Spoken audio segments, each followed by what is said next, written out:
I shouldn't have said anything. Let it ride, let it ride.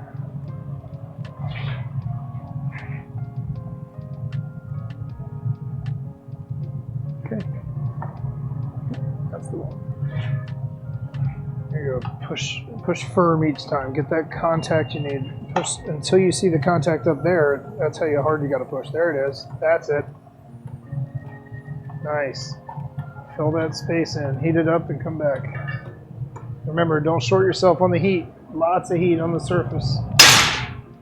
Just because the color seems to have melted down, that doesn't mean it's ready.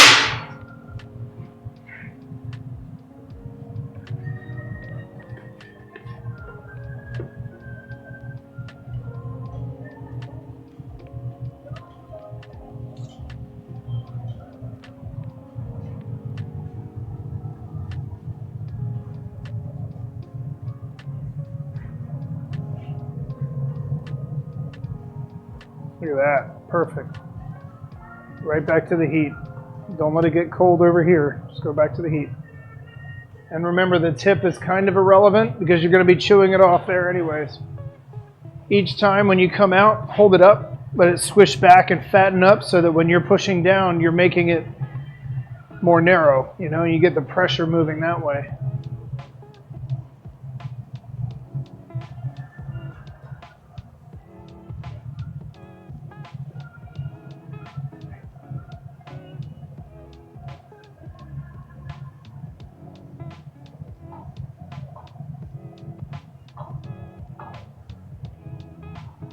Very nice.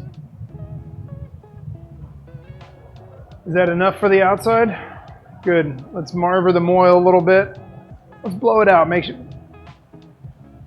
make it look good for the mold, not just go right to the mold. Let's blow it out a little bit and make sure we cool this side a little bit.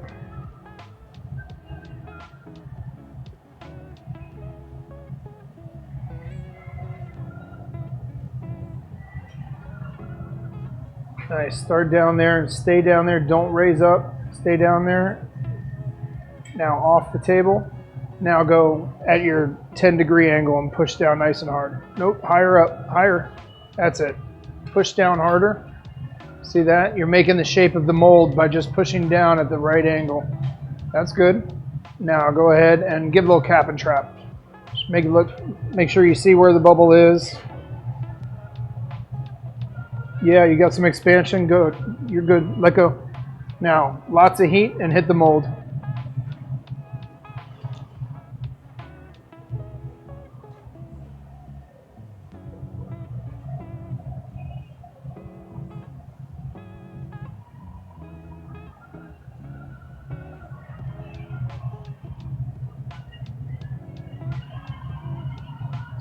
When you're ready.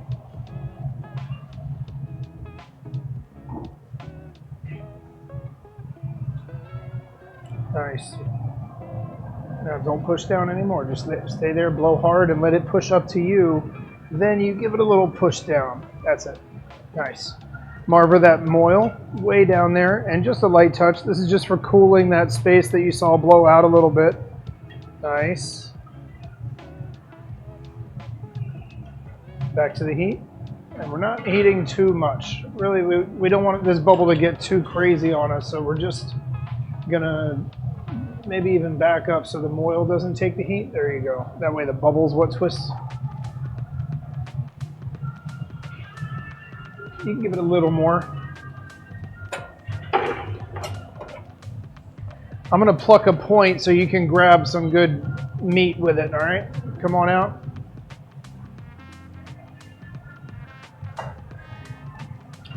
All right, now when you grab it, hold on. You grab it from there, okay? All the way up there. That's it, chew, turn, chew. Now, spin that thing, nice. Hold on to that meat and use that to spin this stuff. That's it, there you go. Don't pull so much, just stay back there and twist. Twist, twist, twist. Oh, you're pulling it into a conch shell. Okay.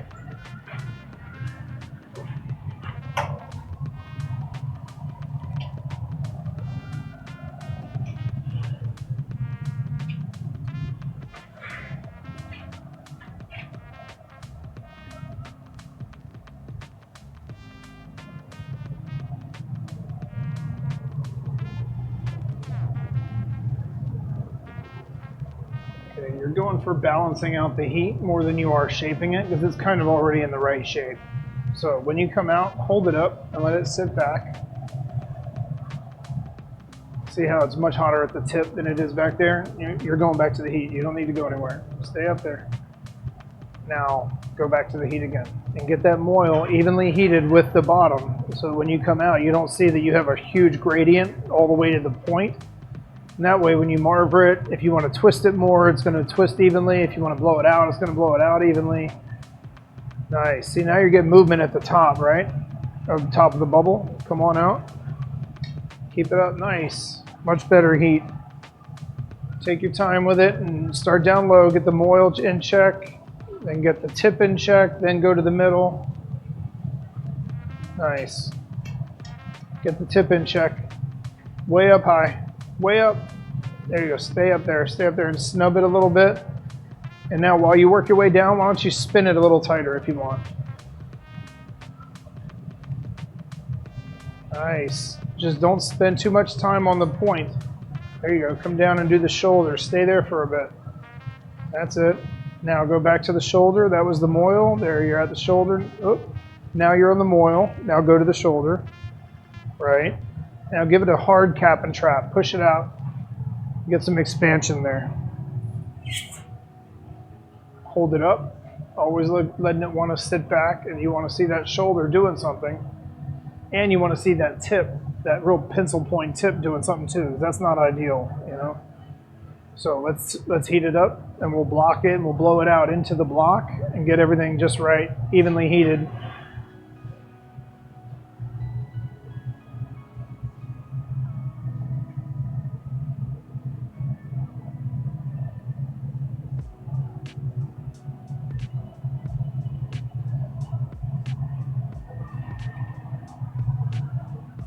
You're getting it hot enough that we can do stuff like block and blow, right?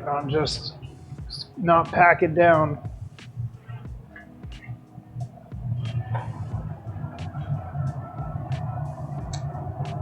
All right, when you're ready.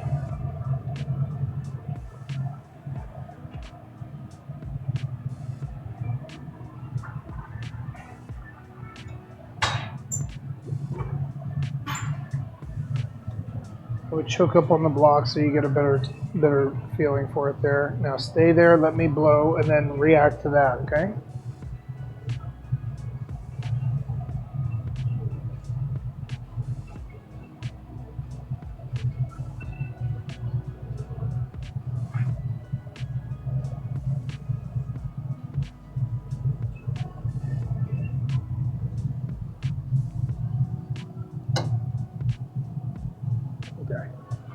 Come on off. There's a wobble that wants to set in there. We don't want that to take over. So just let it cool as is. Keep it turning and go ahead and hit your air gun. Gently. Keep it turning while you do that, because if it slumps while you're freezing it, it's no good. It goes. Very nice. Now, hang out. Let it cool. Nice twist on the outside. I imagine the inside still looks good too. It seemed a little easier all around, huh?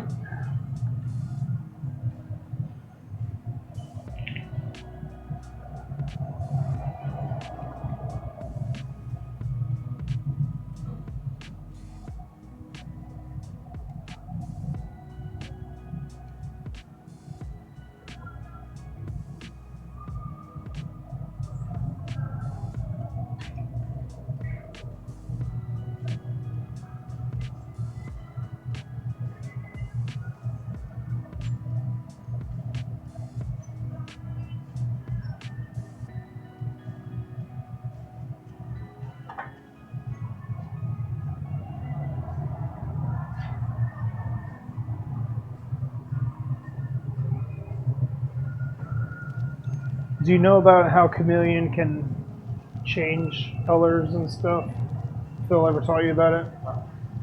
I don't really know how to explain exactly what's happening, but when you make it, more often than not, you'll see that part of it, whether it's the lip way up at the top or something like a band of the shoulder or something, that shows up as lime green compared to the blue that it is. And I'm sure there's a way to control that and make it work. You can kind of see it on this. Oh yeah. But like that's not a sign of it being superheated, because that would be this, you know? That's a sign of it being like heated and then cooled at a certain temperature. It's like striking in a certain way. But it does do that. It can look really nice just as itself. It looks really cool, you know? But sometimes you can get it to show off in the optic. You know, like if it's in the thicker spot and you get just the right optic twist, you're going to get that kind of showing up throughout the whole thing.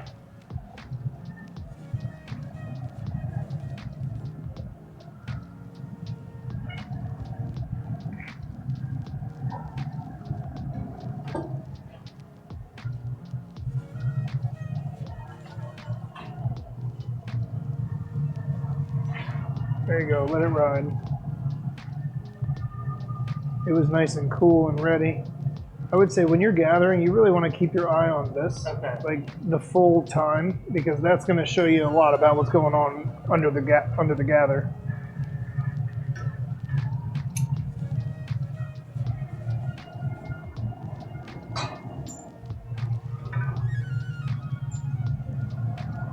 Take your time just cooling that in place, and then take it for a nice long soak.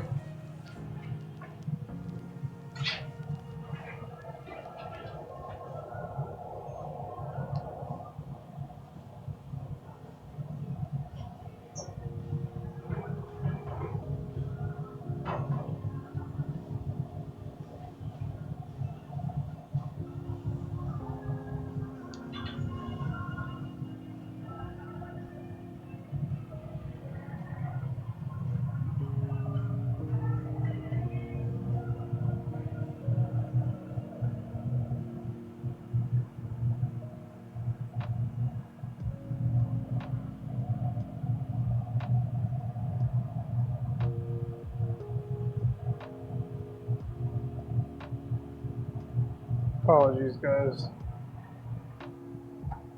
My Zoom cam is not happy, and I can't fix it right now. Wow.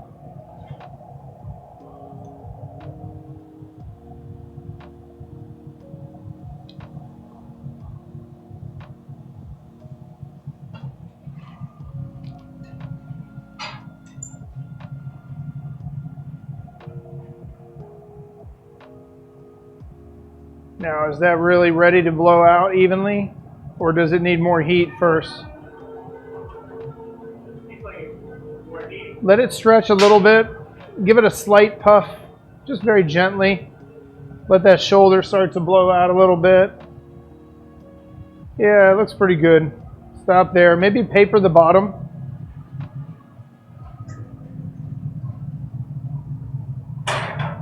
And like that. No, you can have a seat. Don't. There you go. Elbow out to the right. Lay it down on the table, on the bench. Set it down. There you go. Just cool the bottom third and cool it on center with the pipe. Come off until the tip's on center. Right there. You're missing the. There you go. Keep it going. Keep it going. You need to bring this back. Now come off with the paper. Now it's on center. Go ahead and heat up again. And what we're going to do is we're going to do that move where you're doing that, but we're going to do it while you're up here. So you'll be down there, and then we'll neck it down and blow it out all at once.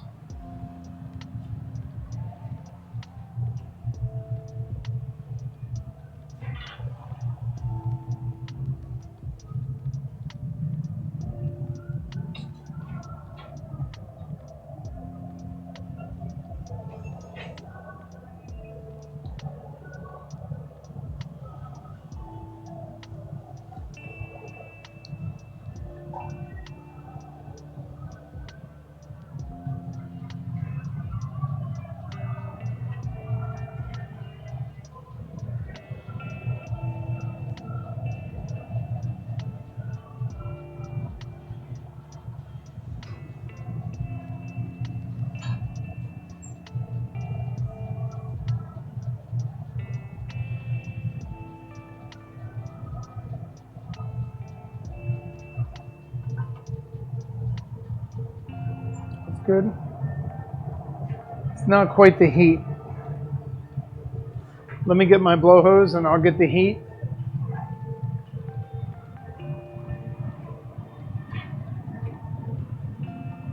Gotcha. So we couldn't blow it out now. You know, it's too cold to blow out now. We need a lot of movement in there.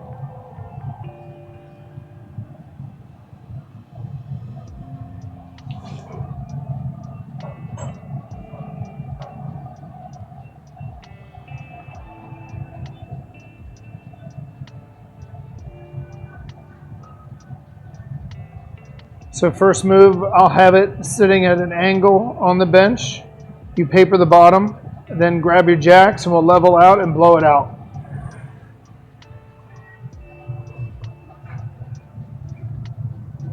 Okay, go for it. Back. And back, get your jacks. No, jack line, yeah. Ready? Easy on the squeeze, easy on the squeeze, let me blow.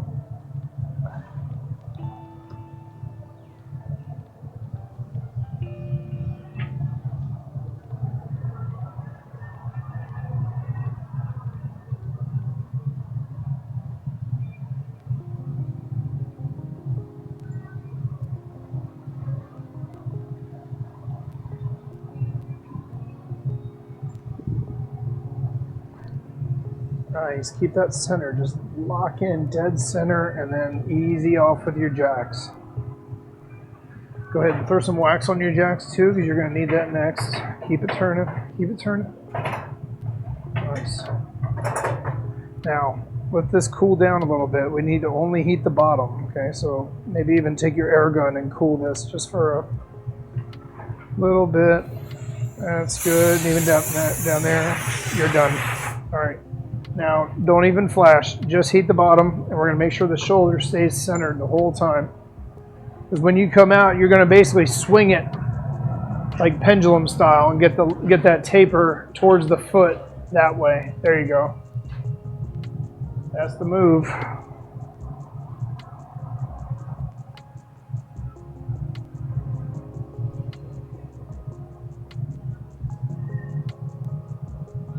Stay back more. You don't want to heat that deep. Stay back. Get over to the left.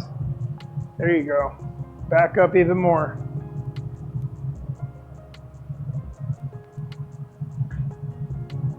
When you come out, we're going to pendulum swing it down. Then go right to the bench. Get your jacks.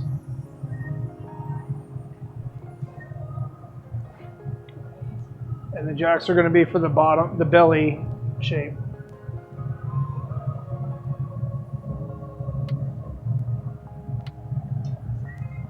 Nice. Okay, go right to the bench. Get your jacks on the nice taper you've got there. Yeah. Okay, scoot back. There you go. Now, stay with it. Don't make it too much of a point, like there. I'm going to blow and paddle. Ready? Long turn. Faster turn.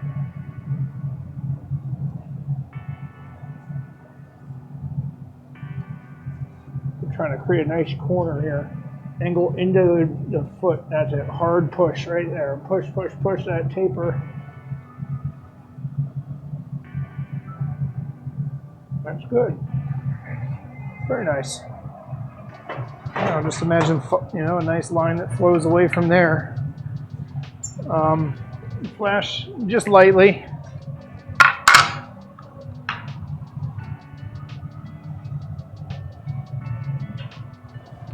Yeah, this spiral is looking real good on this one.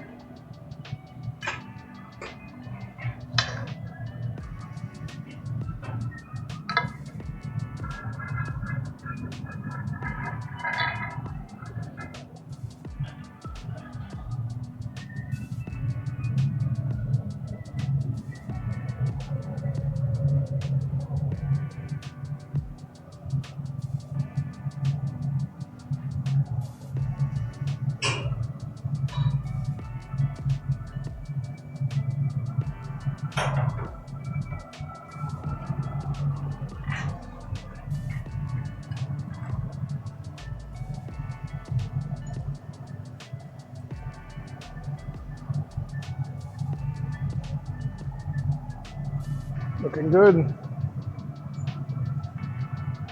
Man, that inside color got a double optic. You see that, right? That's awesome.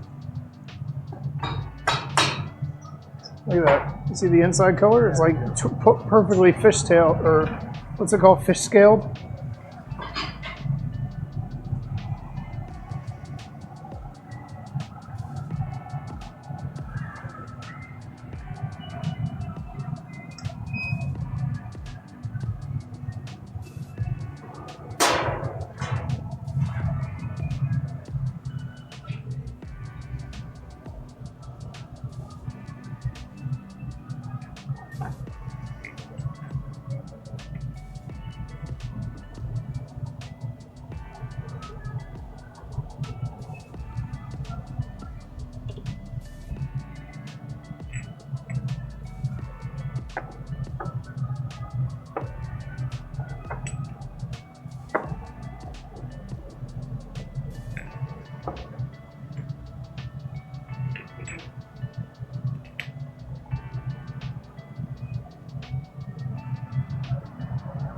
You can flash with the doors closed, right? Okay. Make sure you also don't flash too much. You want to trust the punny for a while and let it just be on center and cool, because it's easy to over flash it, and then the whole thing is constantly moving around to the point where you can't open the top.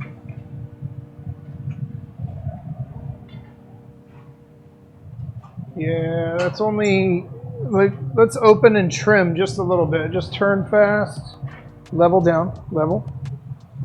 And actually, you don't need to trim at all. That looks great. Start pushing the shoulder more than the lip. That's it. Fast turn. Long rotation. Hold steady with it. You got it. Stay with it. Long turns. This is really about cooling the top inch or two so that you can build heat further back. Very nice.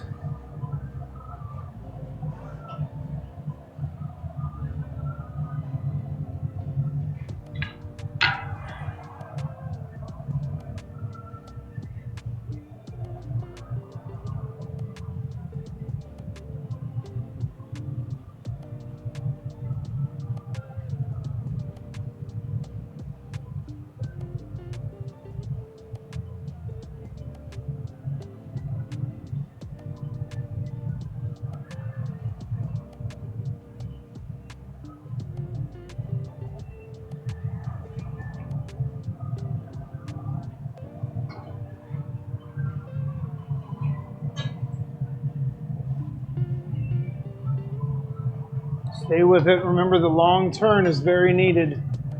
That's it. All the way out and all the way back. You're kind of leaning into that each time a little more. Faster turn. Don't slow down. There it goes. As soon as the tool touches it, that's a key time that you can't just slow down. All right, what are you making out of this? Are we still going for the bowl? Yeah, okay, good. You want me to get your heat? You want me to get your heat? Yeah, that would be great. Sure. Do we use wood jack now? Or? Oh yeah, it's time.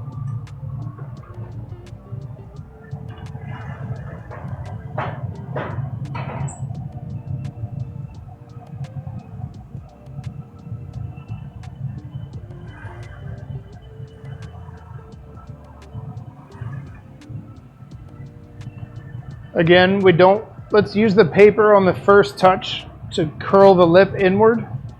And before it gets cold, we want to open it up with the wood jacks from below the lip, not the lip. Catch my drift? See, paper first, paper first. Now, top third, just curl that lip in. Fast turn.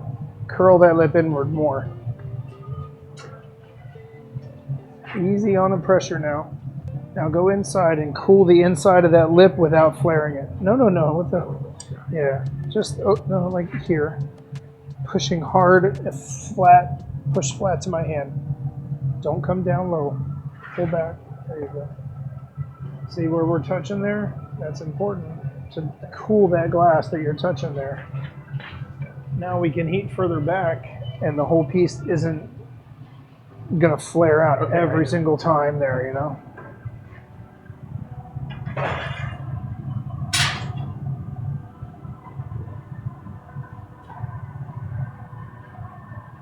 And actually, we're only like 1 or 2 heats away from the final opening because the bottom of the piece is really nicely set already.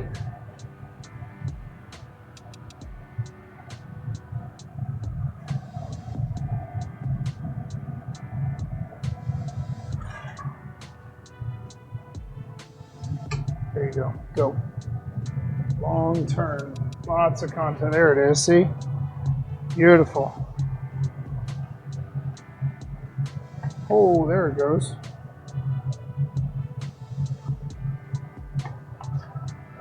Okay, we are flat on the bottom. Keep turning. Don't slow down for a thing. We are flat on the bottom, and now we are flat on the top. That's how you know to put it away. Nice job.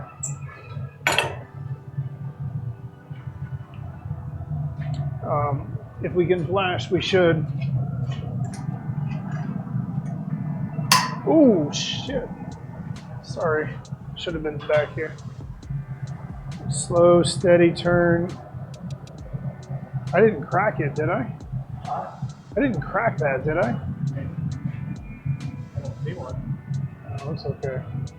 It sounded like a wrong kind of crack, but that's okay. Go ahead and one more flash. Just take care of it.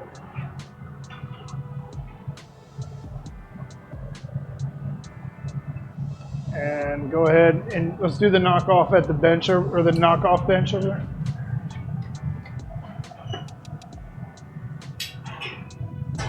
You can bring it down in the bin, okay?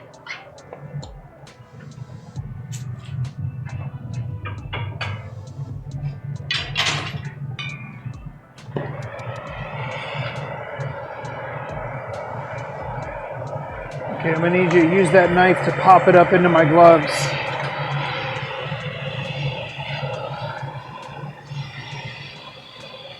Okay, use that little knife and just lift it up. That's it. Thank you. Nice job. Woohoo! Now that was a definite improvement on that first one. Nice job. Nice.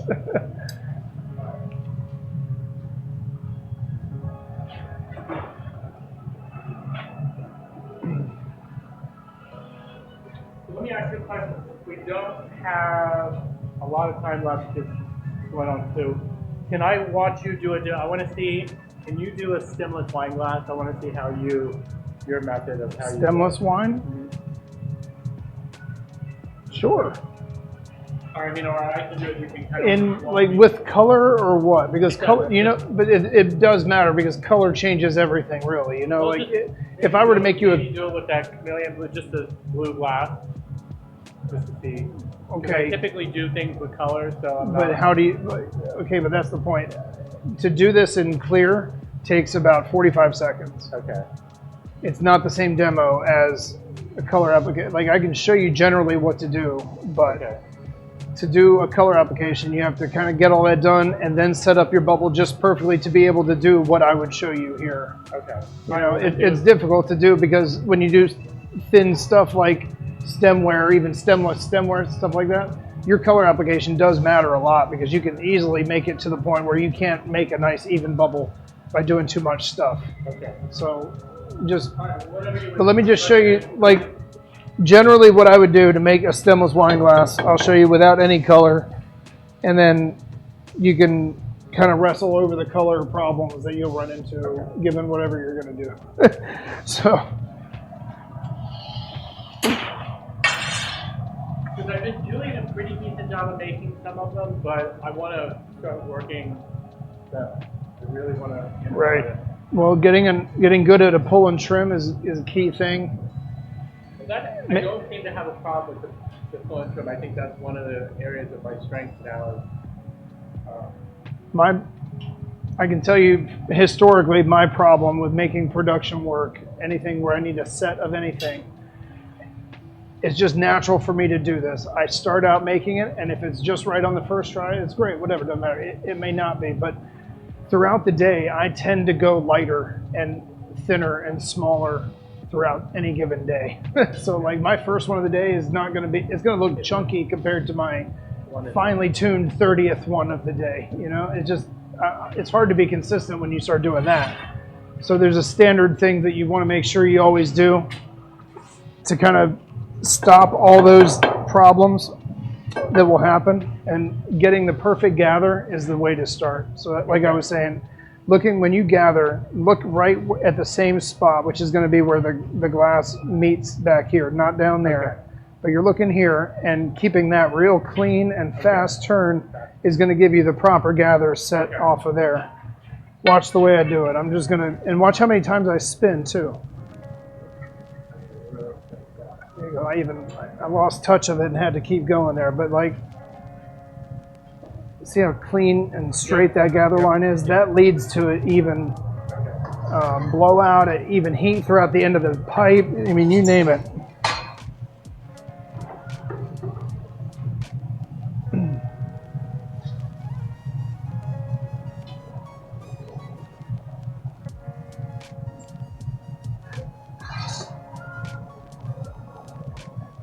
Now I'm going to kind of pull the mass off the pipe. See, I shrunk my moil by doing that, and now I'm pushing back towards the pipe a little bit to round out. Now I'll get my bubble in there.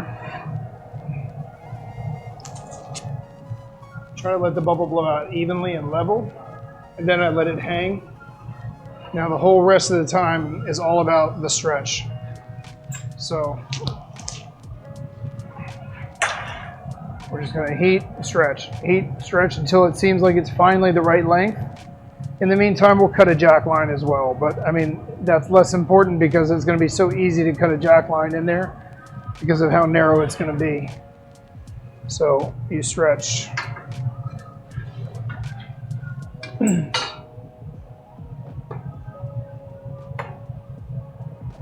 Tiny little jack line, kind of doesn't even mean much, because then the rest of the time you're stretching from there.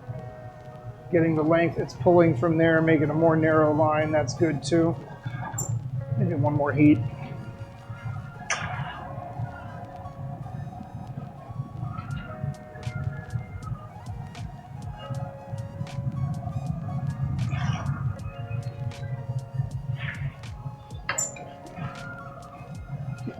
If you do this right, you don't even have to spend your time doing all the extra, like cool that bottom, because you blow the width out of it and it gets a lot easier to turn. And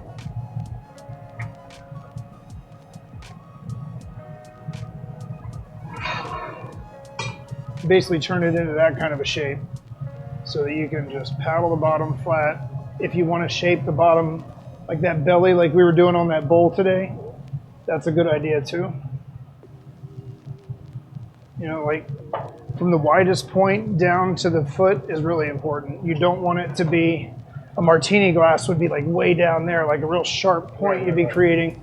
You just want a nice graceful belly, but if you only paddle the bottom, you're not gonna get a graceful belly because it just smushes in flat, you know, you don't have that taper. So go ahead and make me a punny.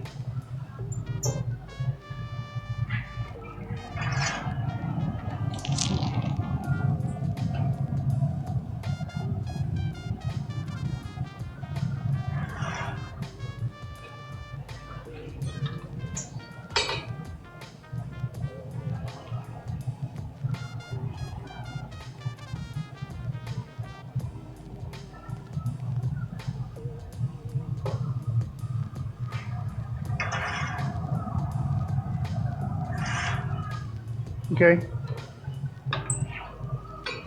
Now also watch the way I break this off. Okay, when you're ready. You gotta be, yeah, you're good. Okay, marver the tip up here.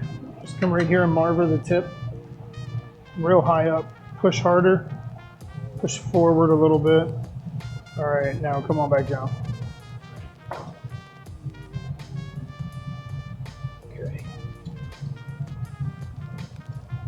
When I do this, I'm just going to use a little bit of water, hold it, and use this. Just a little vibration. Go ahead and heat that.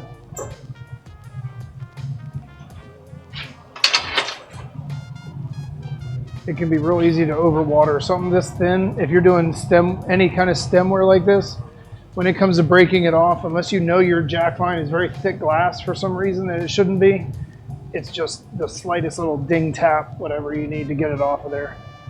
But it's easy to overdo the water.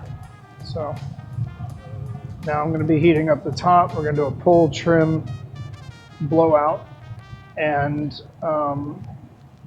opening.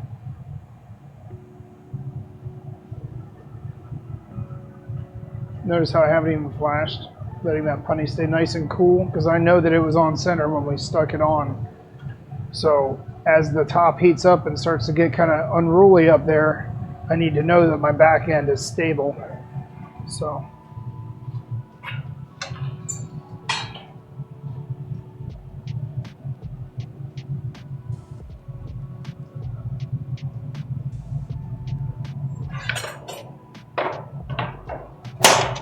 I get a pair of straight shears.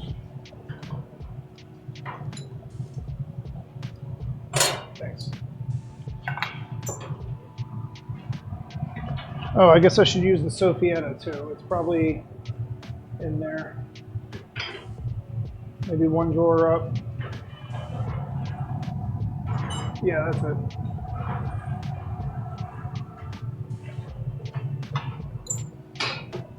I'm not really sure if Phil would teach this any differently than me. But now we're ready to get that shoulder blown out. And I don't want to touch it too much. I could imagine going in there and just start like pushing that. I'd rather inflate it and have to shape it without having to touch it. Because then my tool marks are only going to have to be at the top of the piece, not throughout the whole shoulder of the piece. So unless you have a method of getting it to open that way without using metal, like the parchofis can be a good way to do it, but you can't fit them in there, you know? So first move,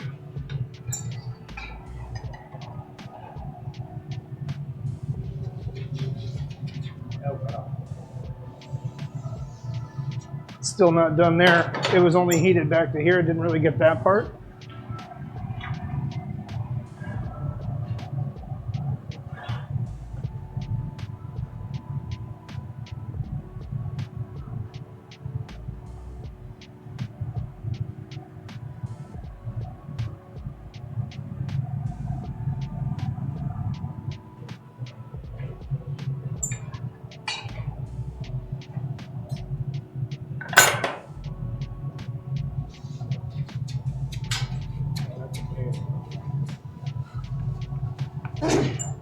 Okay, now all I have to do is work on that top little bit and then we're fine tuning, you know?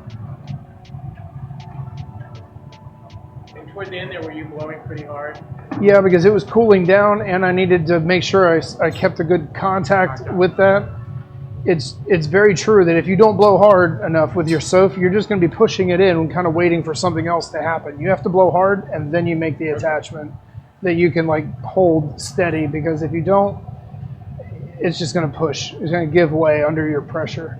Can you paddle the lip for me this time?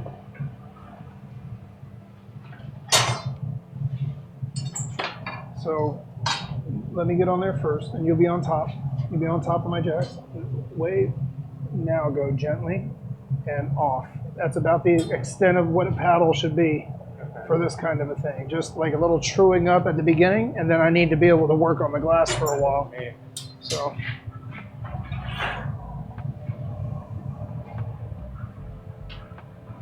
Now this is also a good time to maybe have the parchofis ready. Go ahead and grab those for me. Yep. And now watch the advantage of these this time is that I'll get the pressure without the scarring on the inside. And just very gently pull back through that shoulder to the lip. Back there, but like I'm pushing relatively hard with my whole right hand, and I'm just getting a nice gentle touch back. I was touching here, right? No scarring. I don't know, it's a stemless wine. It's kind of there. Sometimes it's nice to have the lip outward a little bit. I tend to do that a lot on my glasses anyways, even though I tell people like is the last thing you do is this. Just with the lightest little touch, watch this. That makes for a nicer drink. It really does. Just like if it were aimed inward, it looks kind of cleaner and more modern. But that little touch means that it works nicer and it feels better. So, you want this? Oh, That's shit. Not. Ding. That's Good timing on that, huh? Okay, cool. Yeah, definitely a different technique than the... So what would he have done different? Well, I mean, in the very first time I did it, he showed me how to use the Soffiata to blow it out a little bit. But I guess that's because that was like over a year ago. But more recent, it's been more aggressive of, like you said, pushing that lip out with the jack. If you're working with a thicker wall thickness, Yeah, like you have multiple colors on there, it's always going to be thicker than what I just did. Right. And in that case, the Sof may not be the right answer. You know, like if it's unevenly heating. For some that I made not too long ago. Those are pretty thick, and that's a Yeah. stiff color. That yellow Yeah. and purple are both stiff colors, and they're kind of thick. So yeah, in those cases, the Sof might not have been the right way to go because it may not have worked well. And then This was a very like, that's it. yeah, those are nice.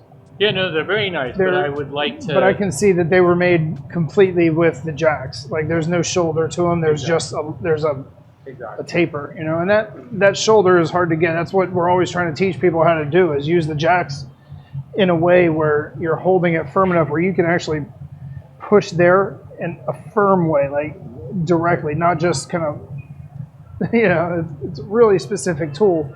And learning how to get that shoulder to work its way out with a metal tool is like the fine-tuned version of what I just did with the big fat tools, you know.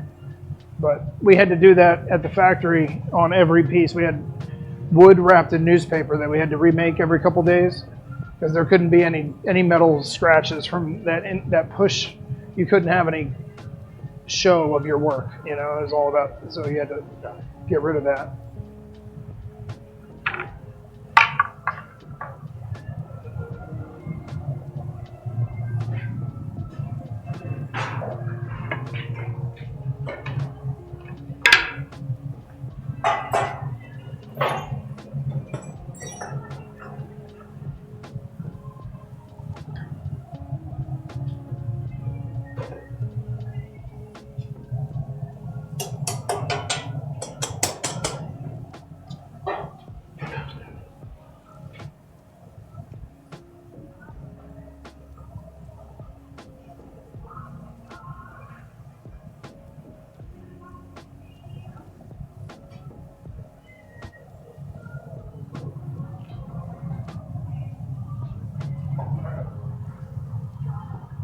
Oh, we're right on time, aren't we? Jeez.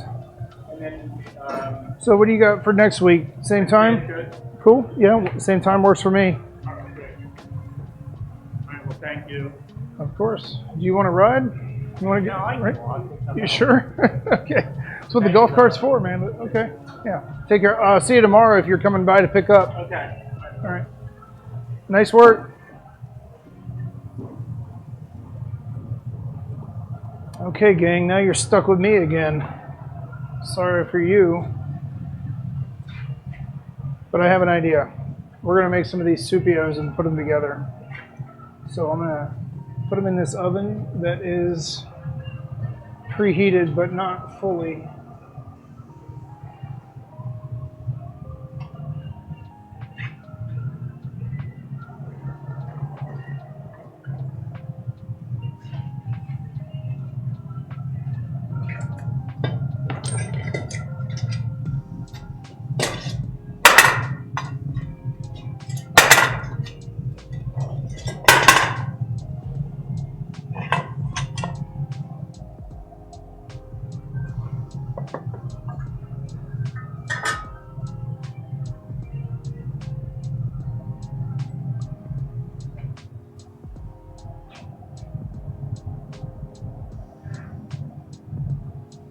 So I'm putting these in on my metal tray here. I don't know if you can see. These are my supios from yesterday. These little bell shapes. They're open on both ends. So there's a little hole there where they're broken through. If you want to see how these were made, you can check out my stream from yesterday. Please do, by the way. These are little sections of much larger sections. And I have recently learned that both of my students this afternoon have canceled out on me. So you got me all afternoon. I'm going to put a few of these in. We're going to get them going, make some fun glass. Make some work for my Etsy page, I'm guessing, is what I'm really doing. Because none of this is specifically needed. This is just for you.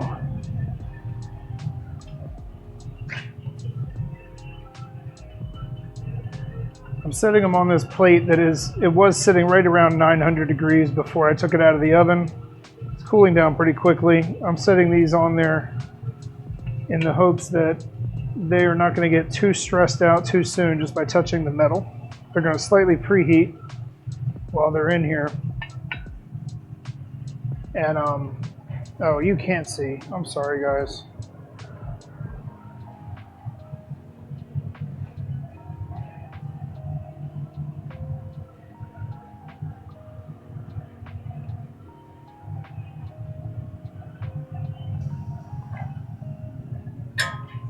Sorry, that's my problem for only having one big TV around here.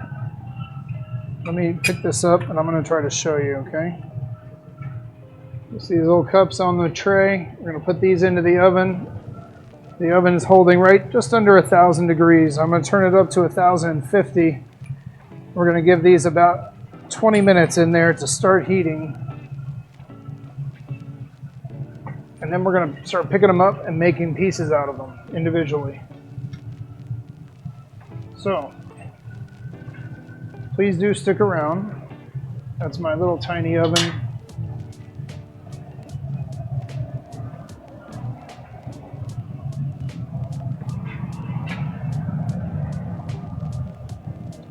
But also, now that those are in the oven and I have a chance, I'm going to take a little lunch break. And I'm going to make sure you guys are entertained in the meantime by not having to just look at my plain, boring glory hole firing away, wasting propane. So I'm going to show you guys videos of myself. Please stick around, follow my socials if you get a chance. I would really appreciate any support you guys might feel willing to throw at me. I'm doing a lot for the channel, hopefully, soon. Investing a lot in the channel soon, so please stick around.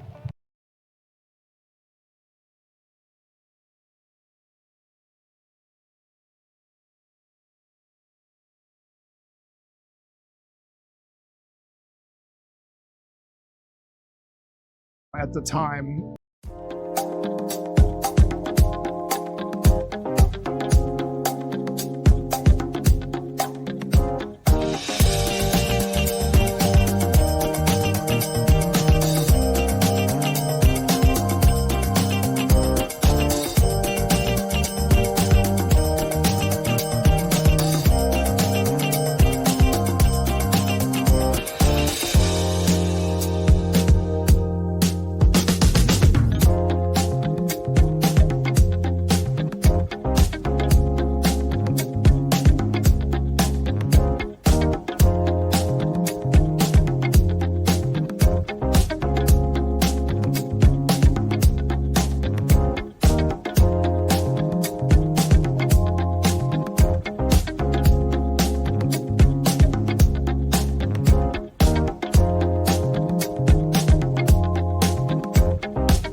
I come into the studio, I have the most beautiful park to walk into. It's always quiet, and you can hear the nature coming down the hill as you walk into the park.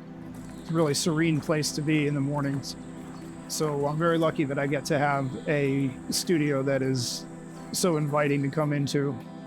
When I come in, I always have to assess what's going to happen throughout the day. I'll typically unload the ovens from the day before if they're ready and do some maintenance checks and make sure the equipment is all in line and going to work for the day, and start figuring out what I need for the day, whether it's going to be these particular furnaces or those particular ovens and colors and patterns and my designs for the day.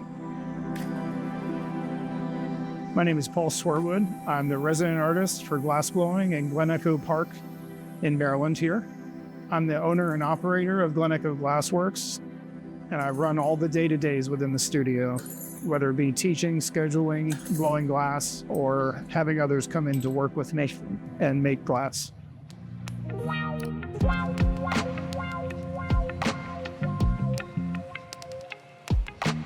Glassblowing is a fantastically entertaining process for me all the way through from beginning to end. It is engaging physically, it's engaging mentally, challenging in every dimension you can imagine.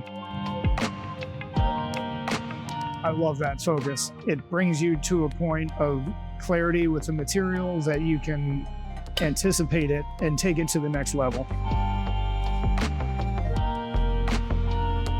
It's always fun to demonstrate for somebody who maybe hasn't ever seen it before. And when you're done with the project, it's a real final moment that gives me the feeling as if I just did a magic trick for them.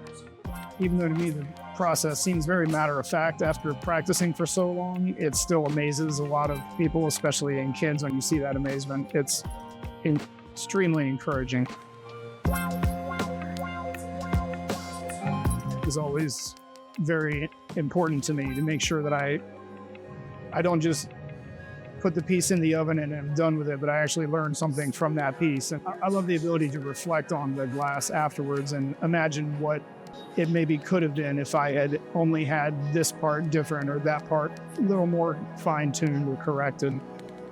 So that's what drives me as an artist.